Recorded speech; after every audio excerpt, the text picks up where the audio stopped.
धन्य है वो यशोदा मैया, जिनके भाग्य की कितनी सराहना करूं, जिनके घर में भगवान स्वयं कृष्ण बनकर पधारे। सुखदेव जी कहते, परीक्षित,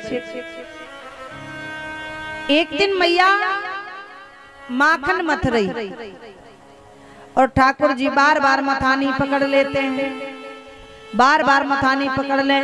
मैया ने लाला को पकड़ा और लाला को पकड़ करके जमीन पर ठसक दिया, यहाँ बैठो, बार बार तुम लोग को परेशान कर रहे हो।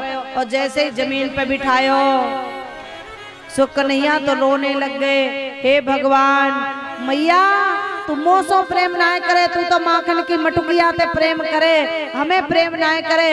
और आज मैया जिद कर गए, रोने लगे। मैया ने कही, लाला मैं माखन मथ रही हूँ, तो को बड़ी जल्दी पड़ी गोद में बैठने की। फिर गोद में बैठ गए, मैया ने उठाया, फिर जमीन पर बिठा दिया। ठाकुर जी को आया गुस्सा, और जैसे ही देखा तो उस मटकी के नीचे छोटे छोटे कंकड़ लगे थे, पत्थर। ठाकुर जी ने एक पत्थर उठाया और एक पत्थर लेकर के ये मारा मटकी में, और जैसी मटकी में मारा सो मटकी फूट गई। पूरे घर में आरा सरारा दूध दही की नदियां बह गई। मैया दौड़ी पकड़ने के लिए, और जैसी पकड़ने के लिए दौड़ी, पैर फिसला, मैया ये गिरी धड़ाम से जमीन पर। फिर उठी, फिर गिरी, फिर उठे, फिर गिरे। मैया कहने लगी, हाय रे, याने तो आज मुझको मार डालो।